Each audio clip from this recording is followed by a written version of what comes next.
नमस्ते दोस्तों, आप सबका दिल से बहुत बहुत शुक्रिया क्योंकि आपने मेरे चैनल को इतना प्यार और अपना समय दिया। मैं हूँ ज्योत्सना और आज मैं आपके लिए एक ऐसा वीडियो लेकर आ रही हूँ जो शायद आपके सारे डाउट्स क्लियर कर दे।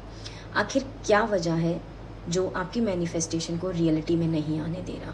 आपकी मैनिफेस्टेशन स्टक हो गई है या आप मैनिफेस्ट ही नहीं कर पा रहे, आप अफर्मेशन, विजुअलाइजेशन सब कुछ कर रहे हैं।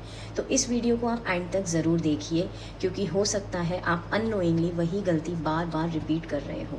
और आज की वीडियो बनाने का रीज़न भी एक बहुत इम्पॉर्टेंट क्वेश्चन है। मेरी एक क्लाइंट ने मुझसे पूछा, मुझे समझ नहीं आ रहा कि हीलिंग हो भी रही है या नहीं, क्योंकि मेरा एंगर, फ्रस्ट्रेशन, बात बात पर रोना, ये सब पहले से ज़्यादा फील हो रहा है। उनका ये क्वेश्चन सुन के मुझे लगा ये सिर्फ उनका डाउट नहीं है, ये ना जाने कितने सारे लोगों का डाउट है जो इस फेज से गुजरते हैं, लेकिन समझ नहीं पाते कि उनके अंदर एक्चुअली हो क्या रहा है, चल क्या रहा है। तो आज मैं आपको एक सिंपल एग्जाम्पल के तौर पे सब कुछ समझाने की कोशिश करती हूँ। अब आप इस ग्लास को देखिए, ये सिर्फ पानी का ग्लास नहीं है, ये है आपका सबकॉन्शियस माइंड। इसमें ना जाने कितनी चीज़ें जमा हैं, limiting belief, self doubt, over thinking, society का फियर, जजमेंट, नेगेटिविटी, फेलियर का डर और पुराने इमोशनल पेन।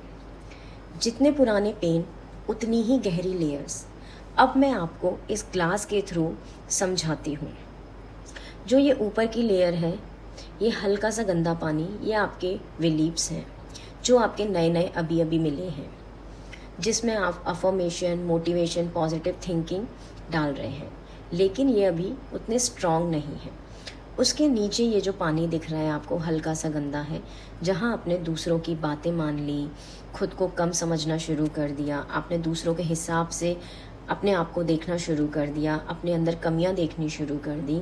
और जो सबसे नीचे है, ये आपके लिमिटिंग बिलीव्स हैं, फियर हैं, पेन है, पुरानी ओल्ड मेमोरीज़ हैं, आपके डाउट्स हैं जो बहुत ज़्यादा स्ट्रॉन्ग हो गए हैं क्योंकि ये आपको बचपन से मिलते आए हैं। तो ये आपके सबकॉन्शियस में बिल्कुल नीचे बैठ गए हैं। ठीक है, ये आपको अच्छे से समझ आ गया होगा कि ये आपका पूरा सबकॉन्शियस माइंड है जिसमें लेयर वाइज लेयर आपके बिलीव्स, पैटर्न्स भरे हुए हैं। तो सोचिए, जब अंदर ऑलरेडी इतना कुछ भरा हुआ है तो आप जो नई चीज़ें मैनिफेस्ट करना चाहते हैं उसके लिए जगह कैसे बनेगी? इसके लिए सिर्फ टेक्निक यूज़ करने से या सिर्फ अफर्मेशन बोलने से अंदर का सच चेंज नहीं होता, क्योंकि मैनिफेस्टेशन सरफेस लेवल पे नहीं होता, बिलीफ लेवल पे होता है। जैसा बिलीफ वैसी हीलिंग शुरू करते हैं। ये आपने अपनी हीलिंग शुरू की तो ये पानी घूमना, हिलना शुरू होने लगा, और जैसे ही हम इसे हिलाते हैं वैसे ही लाइफ में भी थोड़े बवाल शुरू हो जाते हैं। अचानक से एंगर बढ़ने लगता है, फ्रस्ट्रेशन, चिड़चिड़ापन, किसी से बात करने का मन नहीं करता और बहुत ही अजीब अजीब सा बिहेवियर हो जाता है। कभी रिलेशन ख़राब होने लगते हैं, जॉब चली जाती है या लाइफ में अनएक्सपेक्टेड चेंजेस आने लगते हैं। और तब बहुत लोग डर जाते हैं। उन्हें लगता है कि मैं तो हीलिंग कर रहा हूँ या कर रही हूँ, फिर मेरे साथ इतना गलत क्यों हो रहा है, जैसे मेरी क्लाइंट ने बोला मुझे। लेकिन वही चीज़ें लोग समझ नहीं पाते। हीलिंग का मतलब सिर्फ अच्छा फील करना नहीं होता। जब हीलिंग शुरू होती है या उसकी क्लीनिंग होती है तो, और क्लीनिंग में जो चीज़ें आपके लिए सही नहीं हैं, जो एनर्जी आपको हर्ट कर रही है, जो पैटर्न आपको रोक रहे हैं, उन्हें बाहर जाना ही पड़ता है। क्योंकि अगर नई और बेटर चीज़ें आपकी लाइफ में आनी हैं तो पुरानी चीज़ों को जाना ही पड़ेगा, क्योंकि जगह बनानी है आपको नई चीज़ों के लिए। जो इमोशन सालों से दबे हुए हैं, जो पैटर्न्स पुराने आपके बने हुए हैं, वो बाहर आएंगे ही आएंगे। जो पेन इग्नोर हो रहा है या किया गया है वो फील होगा। इसलिए हीलिंग को बीच में छोड़ देते हैं कई लोग इस वजह से, और किसी किसी की लाइफ मैसी लगने लगती है। लेकिन इसका मतलब ये नहीं कि आप गलत डायरेक्शन में जा रहे हो, बल्कि इसका मतलब ये है कि आपकी अंदर से सफाई चल रही है और शुरू हो चुकी है। फिर एक टाइम आता है जब हमको लगता है अब मेरी हीलिंग हो गई है, मैं मैनिफेस्ट कर सकता हूँ कुछ भी, क्योंकि मैंने छोटी छोटी चीज़ें मैनिफेस्ट कर ली हैं, तो मुझे लगता है कि अब मैं बड़ी चीज़ें भी मैनिफेस्ट करने लगता हूँ। लेकिन कुछ समय बाद जब आप अपना कोई बड़ा मैनिफेस्टेशन करना चाहते हो, जैसे घर, करियर, पैसा, गाड़ी, लाइफ पार्टनर, लग्जरी, टूर, तब आप फिर से अटकने लगते हो, क्योंकि सबकॉन्शियस अभी भी पूरा क्लीन नहीं हुआ। आपने सिर्फ सरफेस लेवल पे सफाई की है, सिर्फ ऊपर की लेयर हल्की होती है, और फिर हम हीलिंग को ब्लेम करने लगते हैं, अफर्मेशन चेंज करने लगते हैं, टेक्निक्स, ट्रिक्स चेंज करने लगते हैं। हमें लगता है कि ये हमारे लिए काम नहीं कर रही, हम कुछ और ट्राई करते हैं।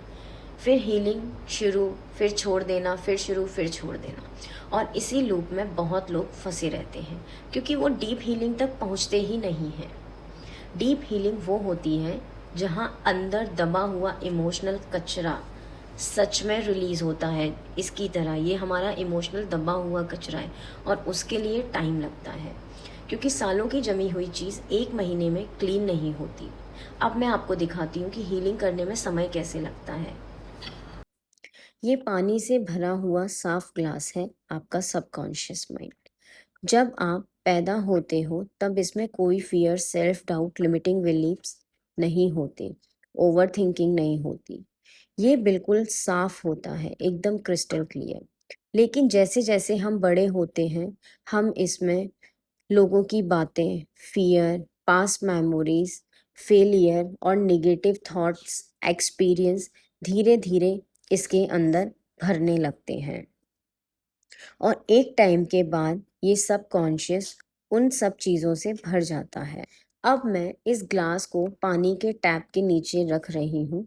जैसे ही नया साफ पानी इसके अंदर जाएगा, नीचे जमी हुई मिट्टी हिलने लगेगी, पानी गंदा दिखने लगेगा और बाहर भी फैलने लगेगा। बिल्कुल इसी तरह हीलिंग का प्रोसेस होता है।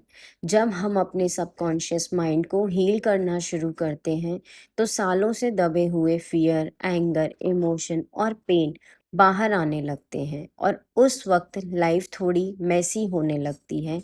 ऐसा लगता है जैसे हमारे अंदर चिड़चिड़ापन बहुत ज़्यादा हो गया है, इमोशनल होना, ओवर थिंकिंग बढ़ना, रिलेशनशिप में थोड़ा डिस्कम्फर्ट फील होना। लेकिन इसका मतलब ये नहीं कि हीलिंग गलत हो रही है।